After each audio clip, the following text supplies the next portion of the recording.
Lucy doesn't want to be identified because she is scared. The 25-year-old was 2 months pregnant when she was raped last October. She says a man wearing a police uniform came into her bedroom while she was sleeping. She says her husband sometimes asks why she didn't fight back. He asked me where my husband was. I said I didn't know. He called me a liar. Then he said my husband was one of the people organizing the protests and that I was hiding him. He forced me to undress and then he raped me. Human rights lawyers say police aren't doing enough to investigate a series of allegations of rape and sexual abuse against their officers.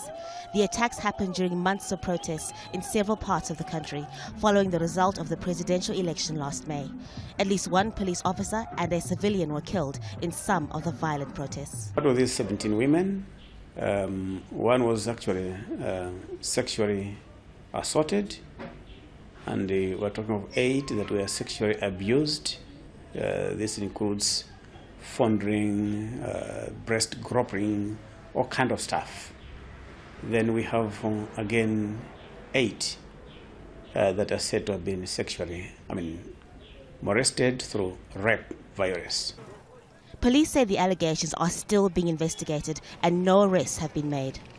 We even indicated to Malawians that with these full criminal investigations, all things being equal will be through in 2 weeks.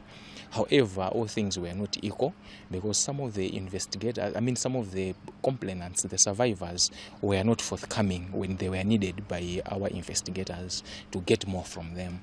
However, that issue has been sorted out.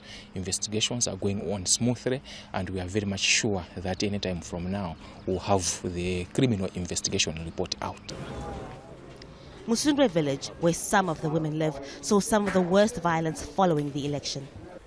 The police station was destroyed during an anti-government protest late last year. Since then, it's been abandoned. People here say they don't trust the police and they don't want them to return. The Constitutional Court recently annulled the result to re-elect Peter Mutharika because of what judges said were widespread irregularities. Mutharika disputes that and is appealing to the Supreme Court to overturn the verdict. There's an uneasy calm in Malawi, but opposition supporters and human rights activists are threatening more protests if things don't go their way. Haru, Mutasa, Jazeera, MSUNDWE, Malawi.